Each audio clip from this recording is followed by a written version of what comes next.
on, guys. Good morning. Let's start the morning off with Minesweeper. Come on. Brain games. Come on, let's keep pushing. This is a very essential game for increasing precision, memory, focus. And a lot of people don't like Minesweeper because they say it's hard. It's just too hard. I don't get it. I didn't start off with Minesweeper just being fast and being good at it. I didn't get it either. So what I would do is I would sit down and I would just look at the grid. And I would look and I kept trying and I would look and I kept trying and I kept losing, but I kept trying. And so Minesweeper is not so much about skill, it's about will. You can will yourself to be smarter. It's not something that, oh, you're just born with a certain amount of memory and sharpness. I mean, we're all born with the potential and we all have limits, but if your bandwidth is an IQ of 80 to 150, you're not going to get to 150 watching TV all day. You got to put in some work. You got to earn your brain power. Yeah, there are a couple freaks of nature, X-Men human beings out there that are natural geniuses, don't get me wrong, who don't have to practice at all. But when you're getting to the higher level of athleticism, and I mean mental athleticism, you got to put in work to maintain it. The best chess players on the planet still have coaches, and they still practice and train chess and still study for hours and hours. And so if you want to improve your brain power, you got to put in the work. And I'm not asking for a lifelong commitment. Just start with 5-10 minutes. Try 3 games of Minesweeper. Try a little bit of chess. Increase it slowly. And you'll find over time you'll get sharper, smarter, stronger.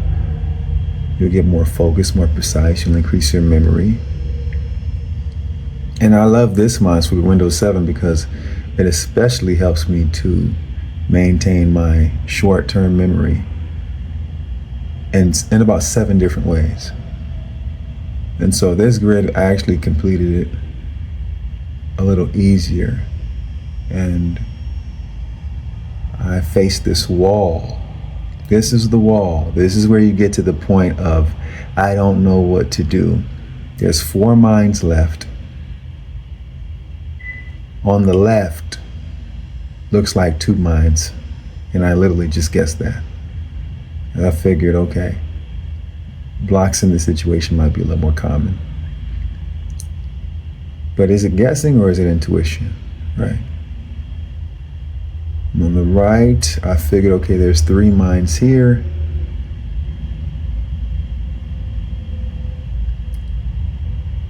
Now, if I just only put 2 mines there, the grid is solved, but there's 4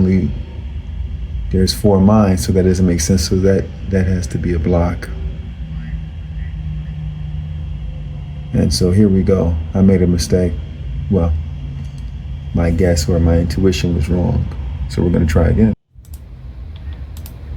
When I play Minesweeper, I always 100% blame myself. If I get it wrong, even if there was no way for me to get it calculatively right, I still blame myself for not having sharp intuition. So now I am memorizing the board. I'm looking at the blocks. Okay, there's 2 blocks. There's a 6 mine block right there and there's a 4 mine block right there.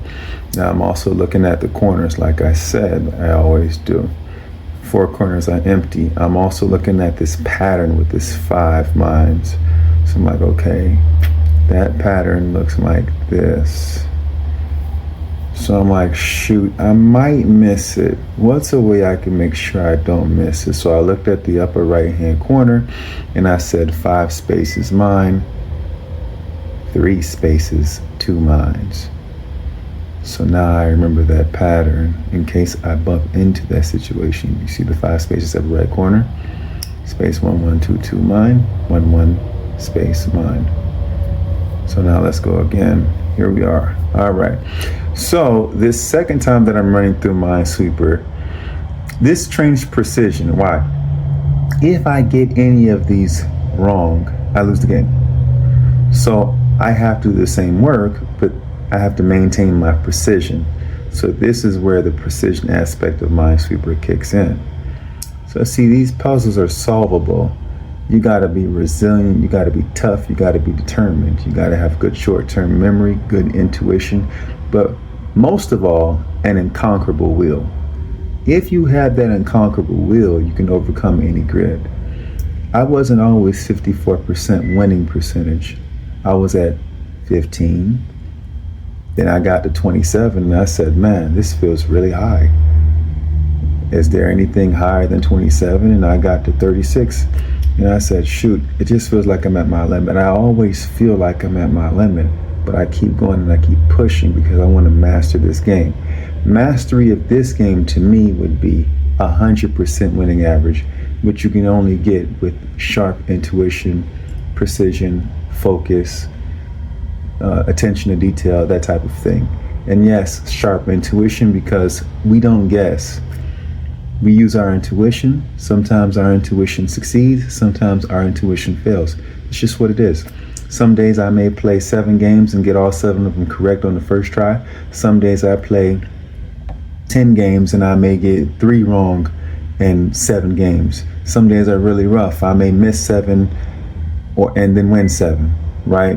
I may miss every single game. But there's no day where the games are to waste, because every day, if my intuition is working well, then I'll know because I'll win the game straight through. And every time I'm guessing or using my intuition, I'll get it right. If my intuition is failing me, then I'm going to lean on my memory. You see what I'm saying? Because when you lose, then you memorize the board and you play the same game. And this game is great because you're not just using one kind of memory. I'm using my short-term memory 7 different ways. I'm using short-term memory and long-term memory.